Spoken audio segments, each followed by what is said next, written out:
Heavy is the head that has to manage all of this.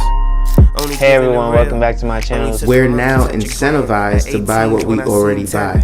Fumbling through college had me building. I also got something done on the other side. And that was right around, I would say, May, maybe, right before renewing the lease for this property. Welcome to the channel, Martha. Thank you for having me here. Oh, I was going to say, I am getting up in their names, I'll tell you what. Bills paid by other people, life was never this good. I had to step back, knowing that it's... Hey everyone, so I haven't learned my lesson, and I'm back outside in my backyard. It was so hot the other day. This time, I improvised a little bit. As you can see, I moved to the left. So I'm closer to the roof of my home, and it has a little bit more shade. So let's see how this goes. But today I wanted to talk about a few mistakes that people make or assumptions that people make that make them feel as though they may be able to retire early doing a simple process. And in fact, if your goal is to retire very, very early, then I'll walk you through the steps in what you need to take that I am aware of that can help you to achieve that. So for all of you who don't know, I make well over $10,000 a month with various streams of income, and that includes my active income from my job. So I don't want you to think that that this does not include my active income from work. It does. Now I don't include taxes. So this is after tax. After taxes, I make over 10 grand. So with that being said, some of my money can't be taxed, and most of my money can be taxed. If I was to quit working, I would still have at least 2/3 of that coming in, and that's mainly going to be from rental income and dividends as well. So with that being said, and I'm not sure if I included my interest from my savings account in that, and I don't really think people should when they talk about passive income and what they're earning, because eventually we'll be pulling from that savings. So we don't necessarily, and the reason we're gonna get into all of that, and everybody might be saying, oh, we shouldn't pull from well, we will be pulling from our investments as well, but I would say it depends on your strategy. So the reason why I say I wouldn't include my savings in that is because I expect to pull from a savings account. I don't expect to pull from my investment account. I don't expect to pull from my real estate portfolio. What do I mean by that? I look at my real estate portfolio the way I look at my stocks. It's a dividend to me. I get passive income. It's a passive income stream. The reason why I like dividend stocks as an investor is because I never actually have to sell the actual stock, and I can still reap the benefits of the dividend, which can pay me or pay me in retirement so that I can do other things. A lot of you already know what my goals were when I started dividend investing. The first goal was to make $1 a day. I was excited to see those pennies coming in every quarter, every 3 months or so. But the goal was $1 a day. If I can make $1 a day, I was in survival mode. I'm thinking about how can I feed myself long term. And McDonald's at the time offered $1 McChicken or something like that. And I said, if I can make $1 a day with dividend investing, I can feed myself every day and never have to beg a person for $1. Could you make more money begging in a day? I'm absolutely sure you can. But me just wanting to be independent, I felt it was necessary for me to be able to make $1 a day from dividend investing. Once I was able to do that, the next goal was to keep the lights on. And when I mean keep the lights on, I'm talking about my phone bill. As long as I'm able to access my phone without and still be able to make calls, still be able to have data. This is not necessary for survival because you can always go to a library, access your phone, take out that $1 in dividends, and pay yourself. But having access to data will allow me to basically be free to roam as I please and still have that dollar a day. This is how I think, people. I'm not expecting you to think in such a in a sense of survival, but this is how I think. So the next goal was $40 a day. Sorry, $40 a month. Now, obviously, I would need $40 plus the $30 in order to keep the phone on and to feed myself. But the next goal was, forget the $30 a month. I want $40 a month so that I can keep my phone on, which is $40 a month. Now, obviously, Metro has a plan for $30, and I'm assuming Cricket Wireless or something like that has a phone for $20. But mine is $40 a month with T-Mobile, and so that's what we were going with. Once I hit that goal of $40 a month, and I'm not going to lie to you guys, I think the hardest to get to was the $30 a month. The reason for that was, one, I didn't have that much invested. I was just starting off at 18 years of age. Two, although you are starting to, it took me about 3 to 4 years to actually know what a great stock was. And that took a lot more research, because you're not understanding what a dividend aristocrat is at the time. You're not understanding the ratios and the expense ratios and the volume that's coming with these stocks. All these things that I'm projecting to you now, which took me about 3 years to fully understand, right?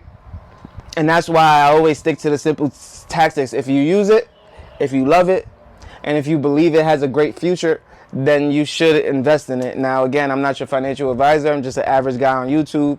But those are 3 of the simple steps that I must follow before investing in something. And that's just the head start. Then you want to look at the 5-year. Have they been profitable over a 5-year period?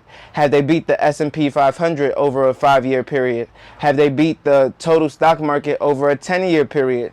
If all these things are true, and maybe they have a down year in the year that we're in, and everything else is still up, that is a prime time to buy. You love the fact that there's growth, that people are thinking about it, that people are trying to invest more, that is down right now, which means you can get in at a discount, and that has been surpassing the S&P 500 over a 5 and 10-year period.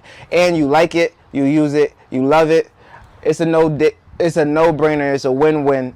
Anyone who I've ever told this to who didn't take my advice has lost a whole bunch of money. It's never not been one case in which they haven't lost a bunch of money. Remember, I told my cousin to invest back in 2017 in Nike, Google, and I believe Sony and Disney was the 4 stocks that he was adamant that he absolutely loved. He never invested, and then he started watching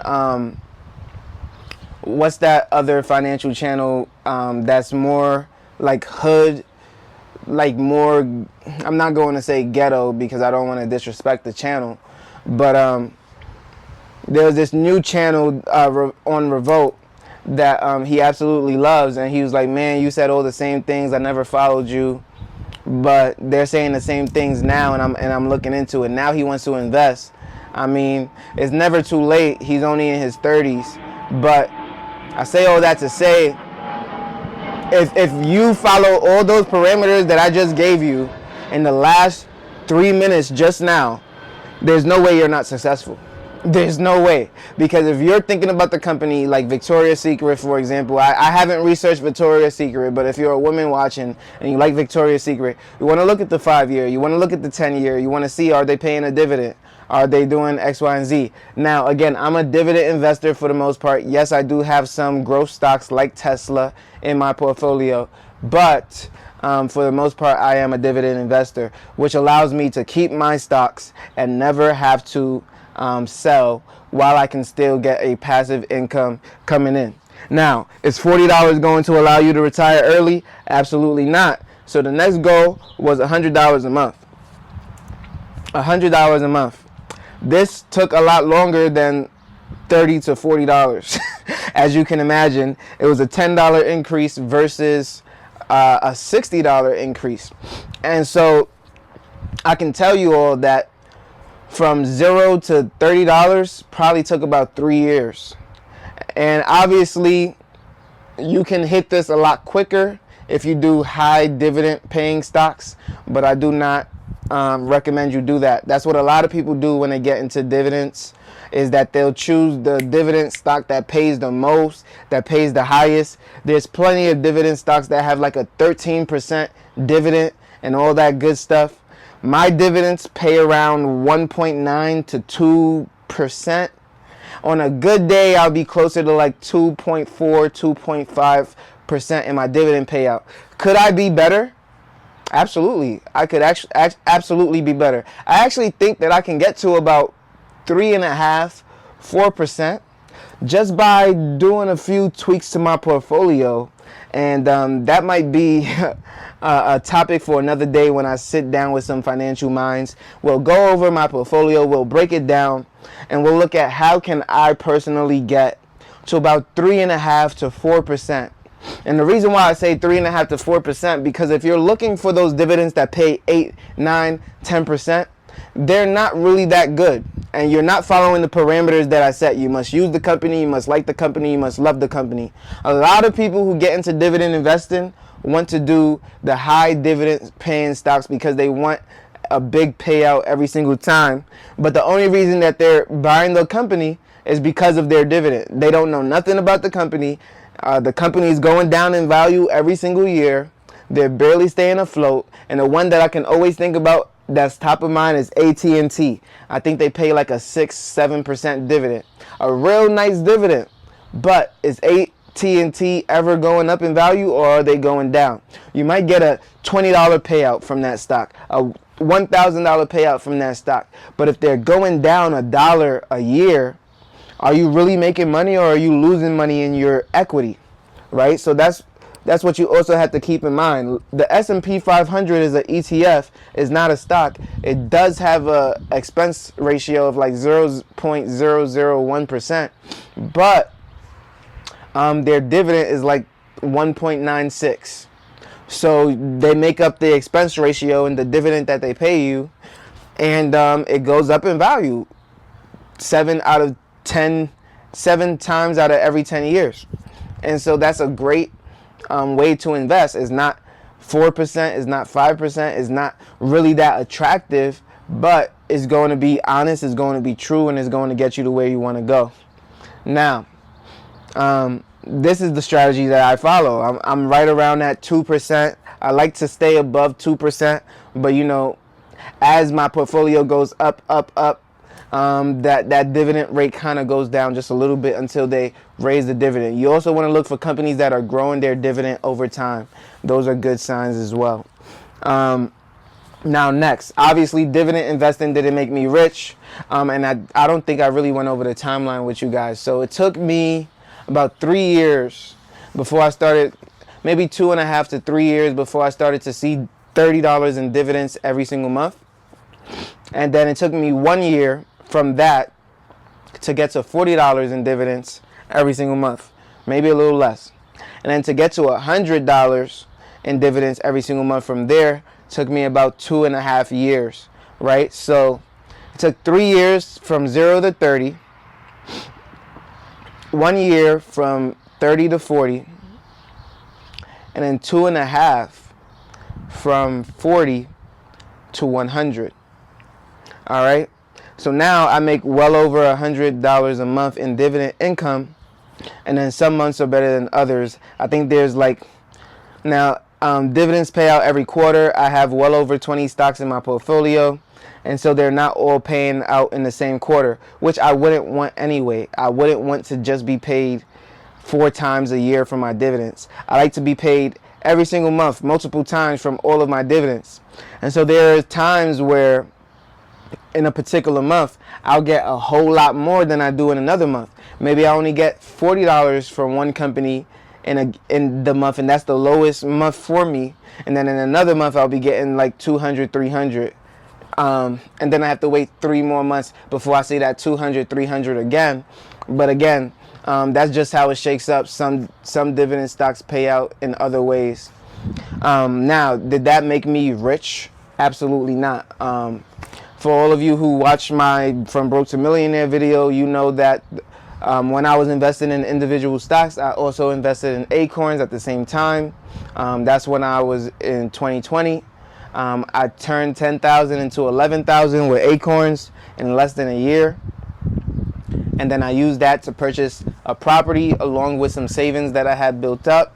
And then I immediately rented out the property, meaning I didn't have to pay the mortgage on that property. And this was the first step to financial freedom, but it did not give me financial freedom just renting out a home that somebody's paying for, giving me about $500 a month. That did not lead to financial freedom for me. But what it did do is it allowed me an income stream that was a lot quicker than the dividend stream, right? It took me roughly 5 years to build up to $100 a month in dividend income, whereas it took me, let's say, a year to build up to that as well in real estate, and 5x that.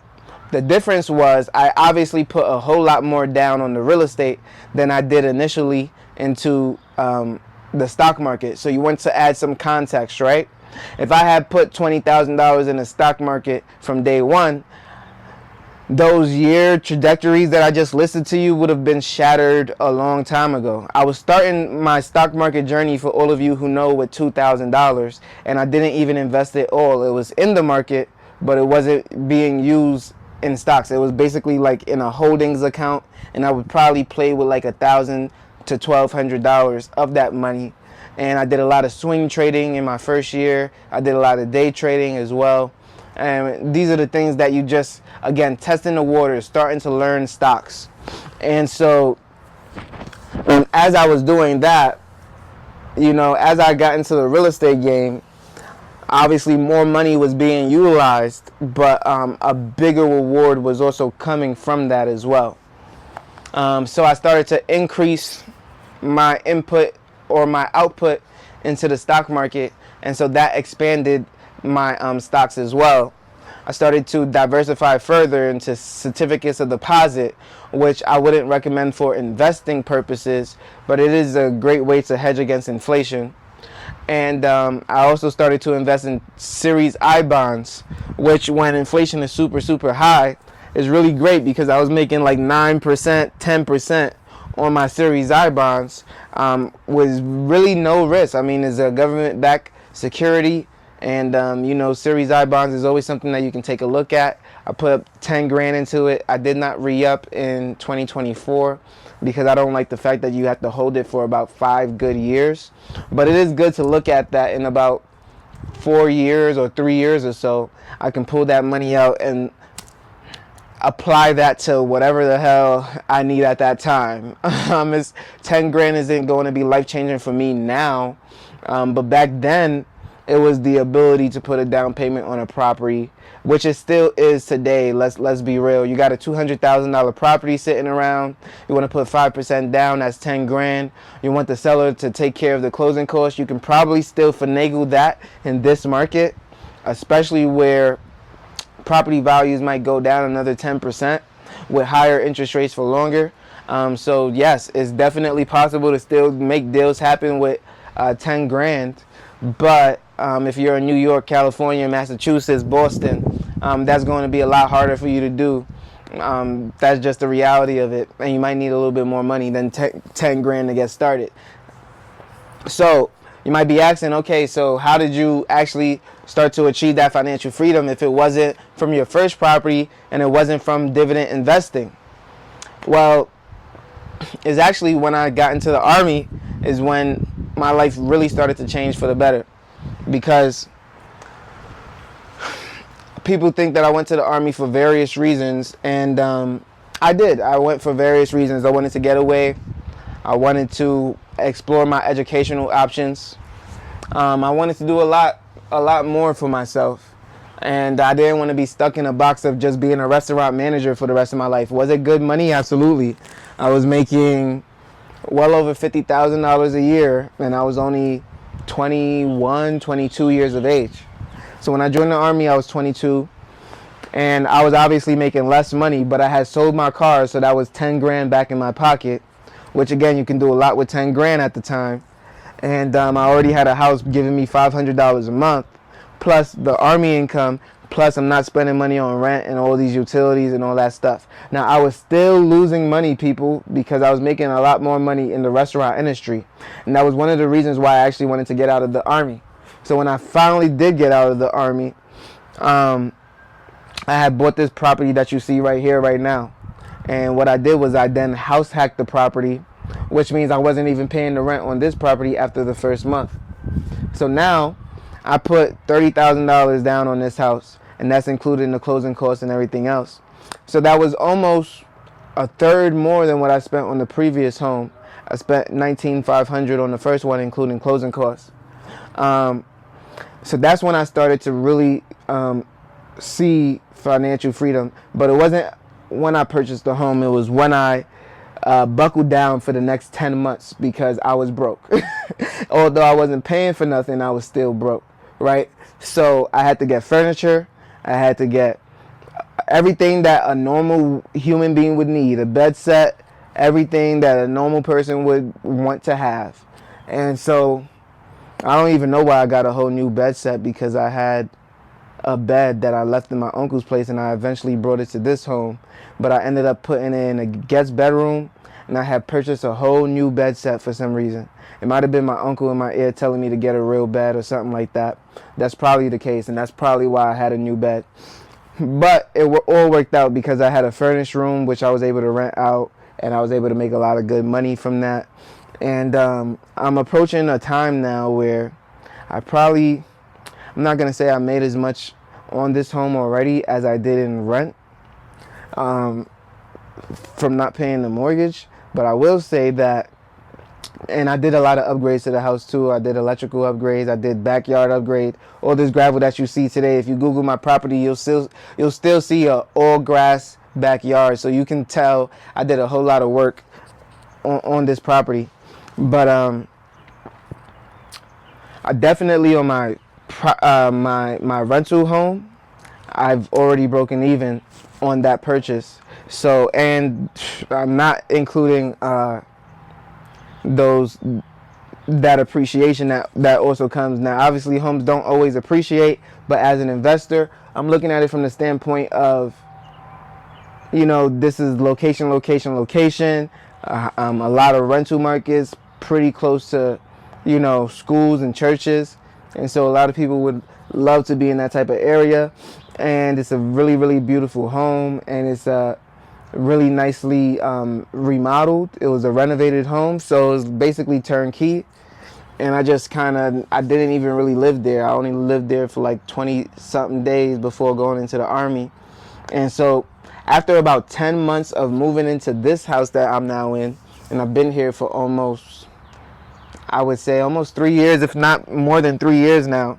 After the first 10 months, I finally furnished most of everything that I needed. I started to buy things that I didn't necessarily need, like a pool table, workout equipment. When I started buying stuff like that, then I knew I was okay. I knew I was in the green. And that was when I knew financial freedom was possible for me. The Army started paying me, obviously. Well, I shouldn't say obviously, but the Army pays its people well, even those who have served for a short amount of time. And on top of that, I have my dividend income, I have my rental income. So at this point, I was able to retire at 25 years old. I'm now 26, turning 27. But I was now able to retire. It was when I got the second real estate property. The dividend income didn't necessarily retire me, but if I wanted to use that dividend income for more real estate, it would be that much more beneficial. I know a lot of people who are solely real estate only, and they don't even focus on stocks. But when you're playing the sidelines, if you're playing the sidelines and you're really, really good in the stock market like I am, it might actually be advantageous for you to do what I did, like with Acorns. That's how I bought my first property. Not all the money came from there, because I paid $19,500 and I only had $11,000 in the Acorns account. So I had to come up with an additional $8,500 from my savings and things like that. But I say all this to say that you can definitely use your stocks as an alley-oop for real estate. And if you're buying good real estate, you'll be just fine. So like when I was in Colombia recently, there's no reason why I can't literally retire in Colombia tomorrow. I already told you how much I'm making monthly, And even if I stopped doing the active income, like it would cost me no more than $1,500 a month to live in Colombia, which is less than a fourth of what I'm taking home passively, right? So, and the only time I actually realized that I could actually retire is when my older cousin was talking to me, and I was going over how much I'm making, and he was like, "Why aren't you just traveling the world and doing whatever you want?" And I said, "Well, I got a girlfriend. that's number one, and she wouldn't like it if I was in all these foreign countries, right?" So, I mean, that's just a joke, people. But like, I like. I'm not going to say I like to work because I got a lot of flack for that, but I like money, and so that keeps me working.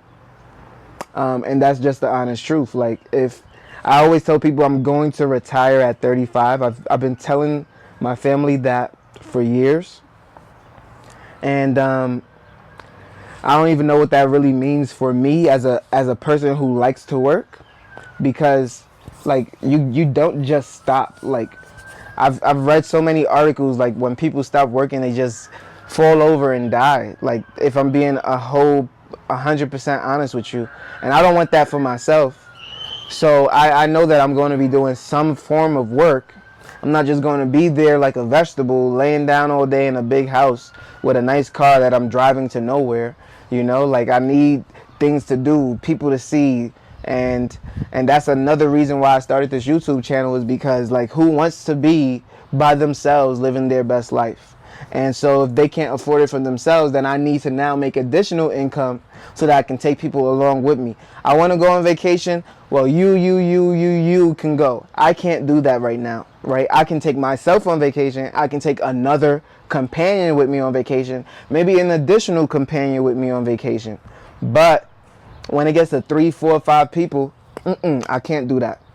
And I have taken people on vacation, but it won't be to the point where I have to fund everything. Maybe I'll pay for the flight.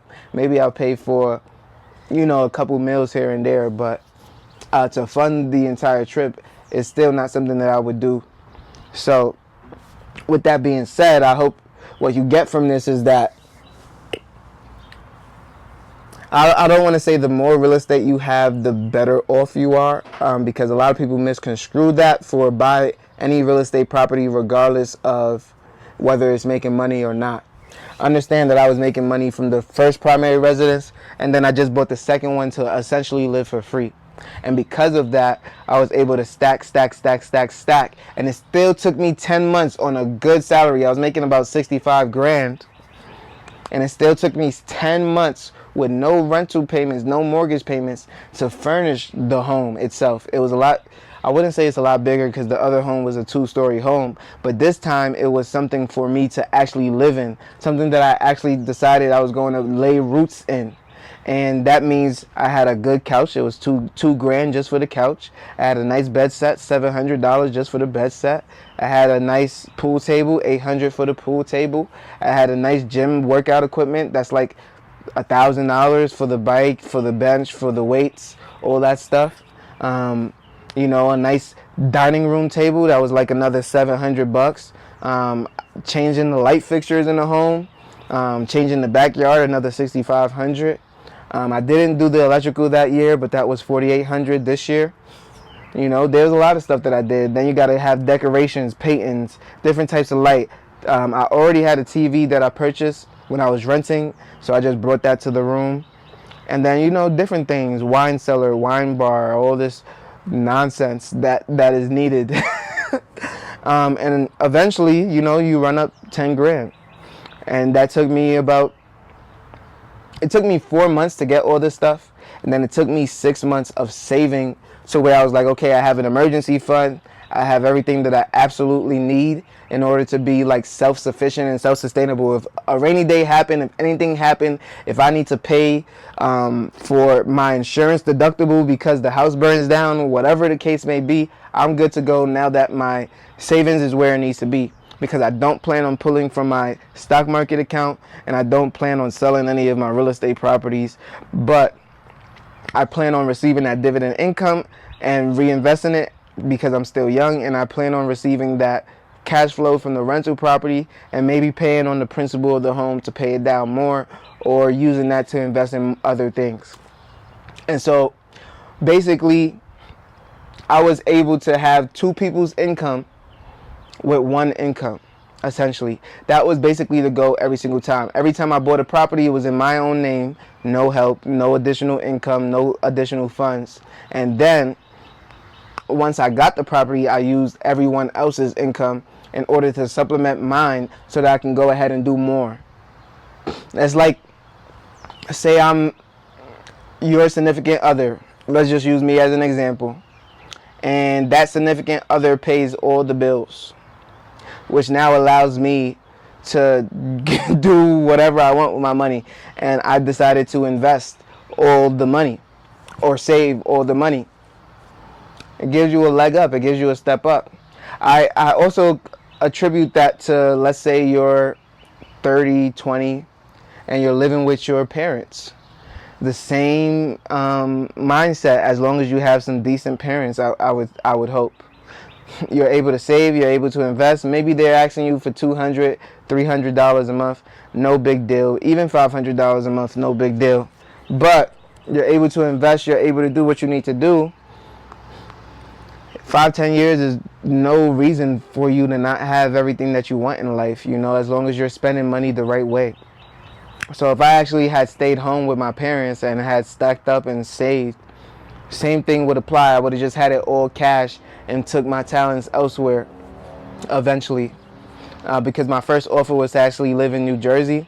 So I would have never really had the opportunity to stay with my parents anyway, because they lived in New York.